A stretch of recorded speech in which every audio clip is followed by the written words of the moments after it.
पिछले वीडियो में हम लोग जाने कि फतेहपुर गाँव के बारे में, यानी कि फतेहपुर गाँव के आधारित संरचना इंफ्रास्ट्रक्चर के बारे में जाने कि वहाँ के चारों तरफ कैसे एक गाँव होते हुए यहाँ पर चारों तरफ परिवहन, आने-जाने की रास्ता, वहाँ के गाँव के मुख्य जो क्रियाएँ थी, आर्थिक क्रियाएँ थी, यानी कि मुख्य पेशा था, वो भी हम लोग जाने पशुपालन, मुर्गी पालन, यानी कि कहीं न कहीं वहाँ के गाँव के लोग प्राथमिक और द्वितीय क्षेत्र और थोड़ा बहुत ही उद्योग क्षेत्र से जुड़े हुए थे। ये हम लोग पिछले अध्याय में ही पढ़ चुके हैं, अर्थात पिछले कक्षाओं में हम लोग ये पढ़ लिए हैं।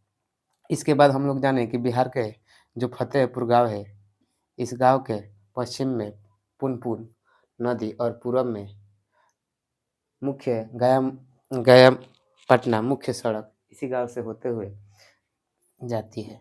ये हम लोग पढ़ लिए पिछले के वीडियो में आप लोग देख सकते हैं। अब इसके बाद में हम लोग ये जाने इस गाँव का आखिरकार नाम फतेहपुर क्यों रखा गया? तो इस गाँव का जो नाम फतेहपुर रखा वो फतेह नारायण सिंह के द्वारा ही इस गाँव का नाम फतेहपुर सिकरी नहीं फतेहपुर रखा गया। अब देखिए ये गाँव सामान्यतः ये गाँव बिहार के फुलवारीशरीफ में आता है। अब हम लोग जानेंगे कि उत्पादन के बारे में थोड़ा और धीरे-धीरे करके जानेंगे। पिछले अध्याय में उत्पादन के बारे में हम लोग जाने थे कि उत्पादन का अर्थ होता है वस्तुओं की अंतिम उपयोगिता में सृजन करना। इसके बारे में हम लोग आज जानेंगे कि उत्पादन के कितने साधन होता है। तो एक बार उत्पादन में समान अर्थों में उत्पादन किसे कहते हैं? तो समान अर्थों में उत्पादन का अर्थ होता है प्रोडक्शन यानी कि तैयार करना, यानी कि अर्थशास्त्र में उत्पादन का अर्थ होता है उपयोगिताओं में सृजन करना, यानी कि वस्तुओं की अंतिम रूप दे देना ही उत्पादन कहलाता है। अब हम लोग जानेंगे उत्पादन के 5 साधन होते हैं। उत्पादन के 5 साधन होते हैं।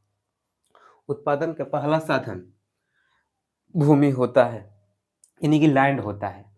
दूसरा साधन श्रम होता है। तीसरा साधन पूंजी होता है। चौथा साधन संगठन या व्यवस्थापक होता है। पांचवा उद्यम या साहस है।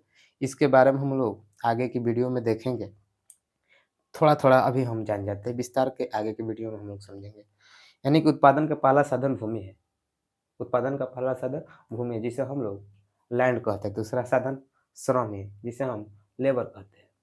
और तीसरा साधन जिसे पूंजी है, वो पूंजी को हम लोग कैपिटल कहते हैं। और चौथा व्यवस्थापक या ऑर्गेनाइजेशन यानी कि मैनेजमेंट ऑर्गेनाइजेशन संगठन। और पांचवा है इंटरप्राइज यानी कि साहस यानी कि उद्यम।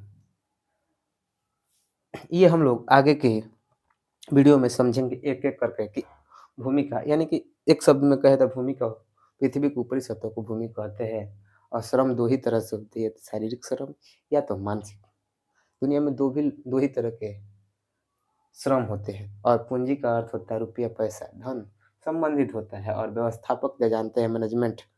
और जिस व्यक्ति के पास जितना साहस होगा उतना वो उत्पादन के अवसरों में वृद्धि करेगा, या जिस व्यक्ति के पास जितना साहस होगा उसको प्रॉफिट होने की उतनी संभावनाएं अधिक होती है। आगे की और वीडियो में हम लोग एक-एक करके विस्तार से इस उत्पादन के साधन को अच्छे से हम लोग जानेंगे। तब तक हमारे चैनल को सब्सक्राइब कीजिए।